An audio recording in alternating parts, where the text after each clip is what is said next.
Hello and welcome to my YouTube channel, Happy Cells and Souls. My name is Julie Powers and I am a licensed Zumba instructor and a partner with the Juice Plus company. My mission in life is to help people know that life is better when they're dancing through it and to inspire healthy living around the world.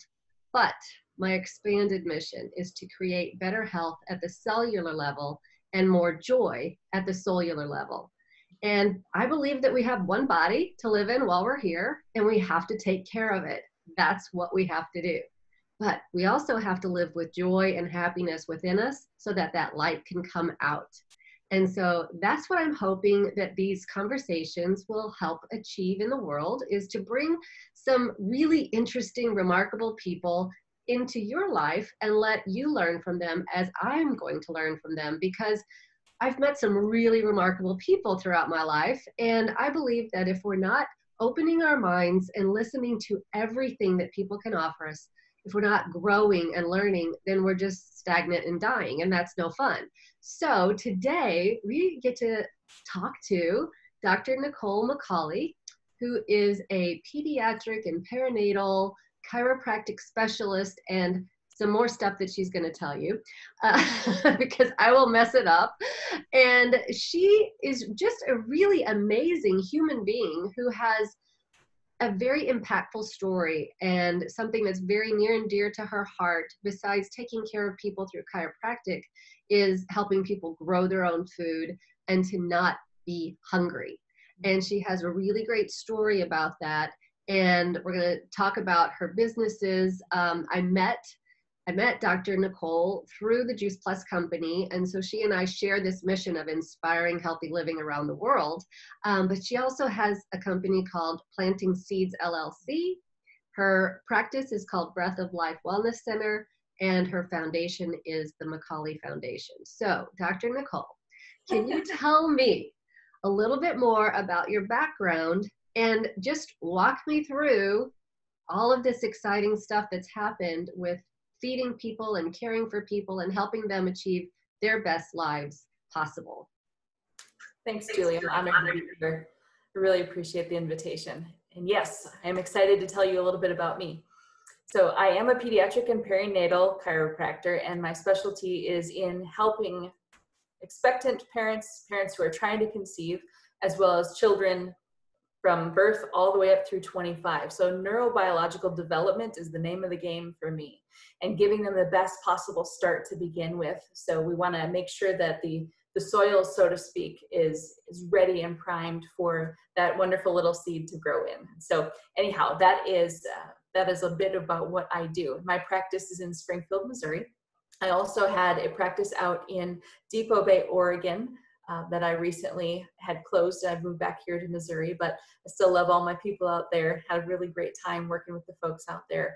And my heart is definitely taking care of kids. I just adore it.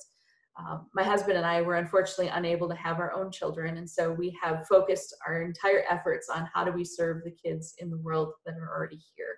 And this is one of the ways that I do it. And another way I do it is to focus on feeding children around the world. And the reason behind that is it's a tough one to talk about, I'm not going to lie. It gets easier every time I do discuss it. So I appreciate the opportunity to talk again. It's also helpful for me. When I grew up, we didn't have much to eat. And there were times where my sister and I we stole food. We ate food that was moldy because it was what was available. We made friends with people because their parents would feed us.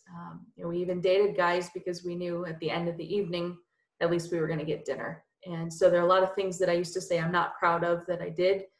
But going through the process, I'm realizing I'm proud that I did what was necessary to survive in order to take this mission forward to help other people. So it's shaped me into the person that I am. And so I am grateful for that. And fast forward, it has pushed me into being a very self-sufficient, independent go-getter.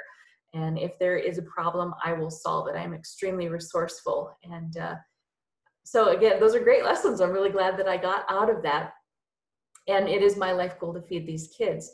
And about 3 years ago, I was at a seminar and I just happened to be there learning about gardening and learning about nutrition. And as I was sitting there, I ended up having this epiphany. I mean, I wrote down the title of the program, and I wrote down the presenter's name, and I was going to take my notes because I am a very diligent note taker. So I'm all set, ready to go. And it was like I got to see these moments, and I want you to know these are moments I hadn't shared with anybody. This is very private, emotional stuff for me. And it was like I had these moments of, oh, yeah, I remember when I did that. Oh, yeah. And there was just a really icky, horrible feeling as I was going through this. But I also got to see, you know, the hand of God in each of one of those moments of like, hang on, we're going through this with a purpose. There's a necessity in this. You're going to be okay. It was just a beautiful, different perspective I got to see on it. I actually had a teacher. So in one of the moments I got to relive here, I had a teacher who saw me as a kid, and I didn't realize that at the time. I actually couldn't stand her because she always gave me this extra homework, and she'd keep me in at lunchtime. And what I didn't realize was she was sharing her lunch with me, and she was teaching me that my past didn't have to be my future. And she saw me. She really did. And so anyway, that was a beautiful thing that came out of this. And I eventually got to thank her for that down the road. But it was just this time of seeing what had happened in my life and how it had gotten me to this moment. And in that movie trailer, if you will, of my life, I got to the end, and it was like my mission was clear and there was no other option.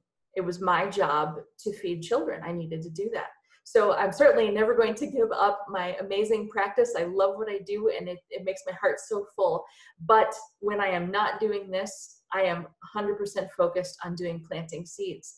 And planting seeds has a domestic and an international part.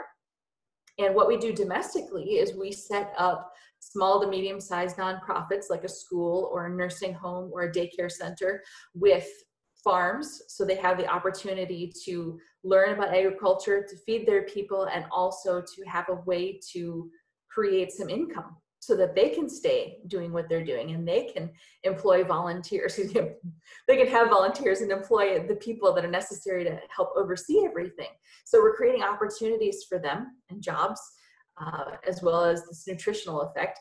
And that is what is helping to pay for the global situation. And I don't know if you are aware of this or not, or if our listeners are, but 8,943 children die every day. That's one every 10 seconds from starvation.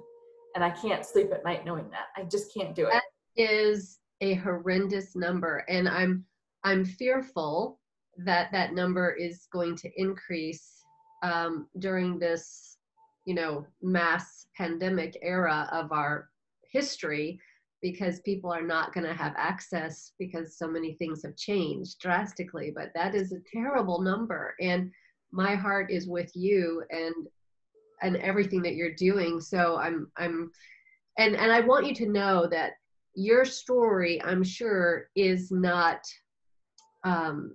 very separated from so many people's stories in that moment of time when they've done things that they kind of regret, or they look back on with, shame or something. But it's what had to happen, and it is what got you to this place right now, where you, like you said, God said, this is what you're going to do now, and there was no looking back. So it absolutely had to happen that way. Yeah, it was a major driving force in my life.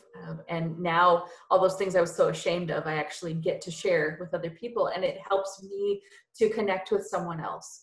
And with all of the challenges that are going on with staying at home, sheltering in place, and quarantine, I know there are families where bad things are going on, and where school was a shelter for those children. I know that in my heart, and that breaks my heart just to know that that's happening. So I am dedicated to doing anything that I can to help out with that as well. And that's just not, of course, not just in America, that is around the world. There are abusive situations everywhere you look. And one of the places that is near and dear to my heart is Sierra Leone, West Africa. And I started supporting an orphanage there in 2009. And so it's just over 10 years. We're starting our 11th year working with them. My husband and I have been supporting them that long. And I do some healthcare work with them too. I consult with the nurses and help do some healthcare direction. But we are getting a situation together where we are creating a compound for them. We recently purchased land. We purchased 18 acres with 10 acres to grow for these kids to have a safe place. And it's called The Covering for a reason.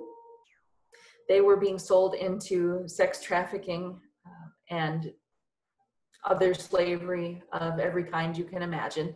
And this was set up so that we could take care of these children and we could create a safe space for them to grow up and just be kids and to have their needs met and to be loved on and to grow and go to school and have a future.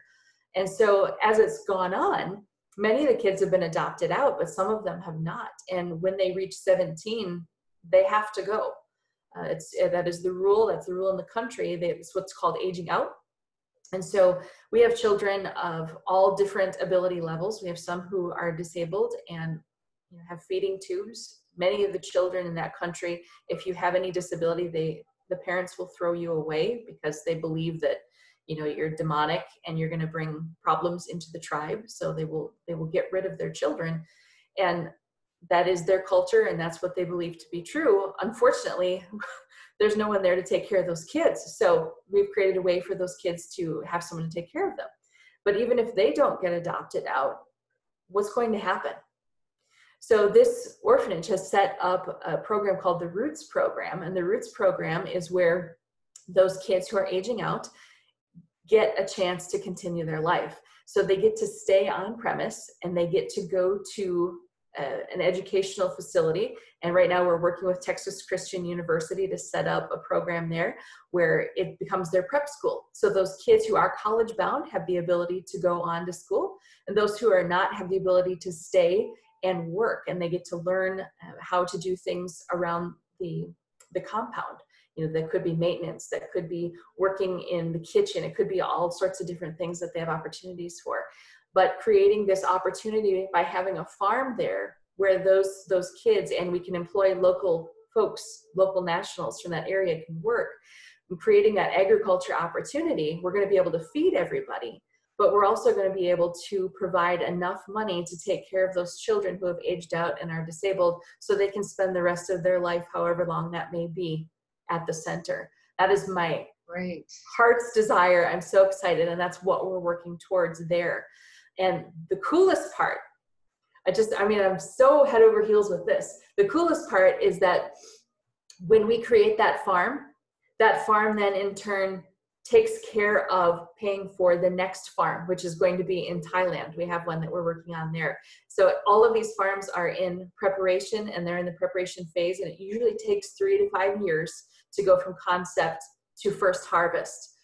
So we are in that preparation phase, but we are just humming along, and I am so excited for that. So each farm will actually plant the seed for the next farm. That is so perfect, and the name of your businesses are so perfect too. So it's a pay it forward program. You just keep moving it one notch forward. That is amazing. So I'm guessing that in Sierra Leone and in Thailand, you're using traditional dirt farming. But the ones that you're working with, the nursing homes and the schools and the things here in the States, might not necessarily be dirt farming, but they might be using the aeroponic vertical growing system, the tower garden. But are some of them using both? Are they using dirt farming and tower garden farming? I'm so glad you asked. That's a great question. So yes, both domestically and internationally, we're able to do vertical aeroponic growing because it grows so much so fast. And we're also able to do dirt growing because there are just some things you can't grow in a tower effectively. You're taking up too much real estate on the tower to do that. So we're able to have the opportunity to grow in raised beds. And again, this is what makes me so happy, is that we have also partnered with a company called Baker Creek Heirloom Seeds. And these amazing folks there have traveled the world, and they've collected seeds from all over the place. And so they have been to, for example, they've been to West Africa, and they have seeds there that are native to their diet. And so when we are creating this farm for our kids over there and for our folks who work at the orphanage, they're going to be able to eat food that they're used to and that they have recipes for and that has been passed down. And so it's such a fantastic way to be able to offer that. Of course, the seeds are non-GMO. I mean, I could not ask for more. That is brilliant, because you have the right seeds for the right climate as well. And Yeah. so a lot of people want to grow things that aren't native to their area, but it's really hard to do that when you're talking about food. And other things can be dangerous to bring into an environment because it can be damaging to the other fauna and flora and everything. But that is brilliant. So if somebody wanted to get on board because they feel a calling to help feed children, here locally or around the world in some of these projects that you're working on, what would be the best way for them to go about doing that with you and your programs? Thank you very much for asking about that. One of the best ways to do that is to go to my website, plantingseedscompany.com. And there's a place there where you can donate if you want to donate. And there's a place there where you can be in touch with me if you have further questions. Of course, I'm on Facebook, so please get in touch with me there. And I just remembered something about that. If you would like to follow me at Breath of Life Wellness Center, you are welcome to do so. We have daily health hacks because as we're all going through coronavirus, any extra additional help that we can have that might be helpful for your family. So I just want to share that too. Planting Seeds Company is also on Facebook too, so you can check us out there. And everything that we earn through donation goes to feeding people. Everything. I have made my money in a different direction, so I have the ability to give 100% of what we do. Oh, see, and that is so amazing because so many other organizations, they have to have that part that goes to administration and overhead. And it's realistic because you have to have somebody taking care of business, right? But some are much larger than others in terms of the percentage. And if you're able to give 100% of that, then you're actually absorbing some of the additional overhead costs yourself and the administrative costs. But it's so great to know that what people can give is going right to those people who need it the most. And I'm just interested, we have 3 or 4 minutes left of this conversation. How did you choose Sierra Leone and how did you choose the place in Thailand? Was there a personal connection with someone there, or did you just hear about a program and you're like, that's the one? How did that click in place? Sierra Leone chose me. Absolutely chose me. I had a patient who went there to do some mission work and she came home and was a different person and with intense determination.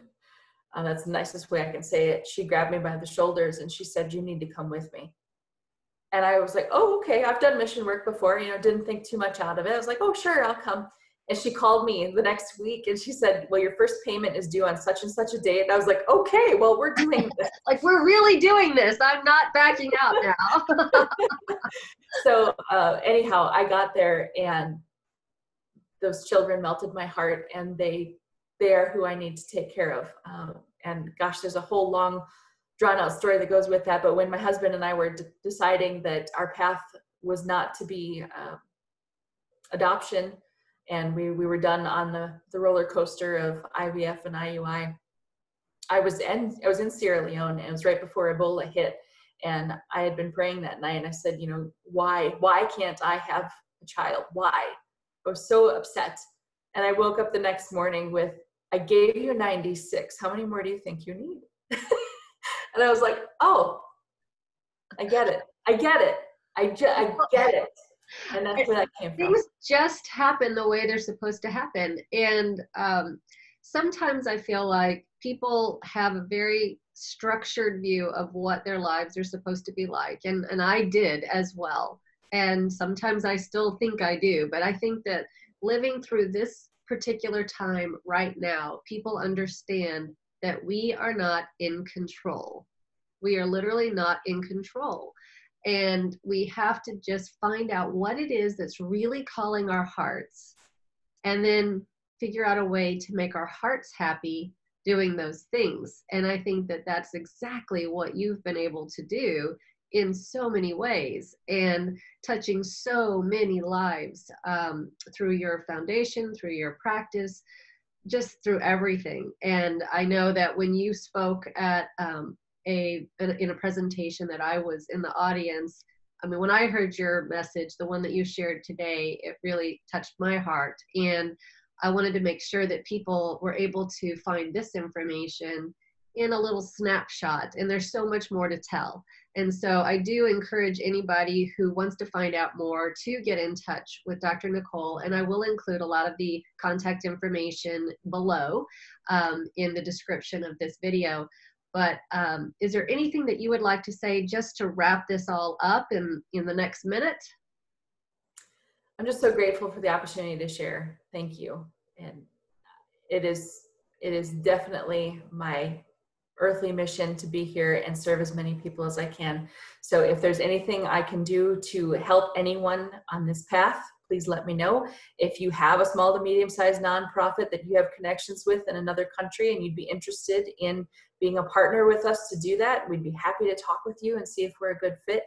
And I'm just so excited to be able to reach more people. Thank you so much for your time today. I really appreciate it.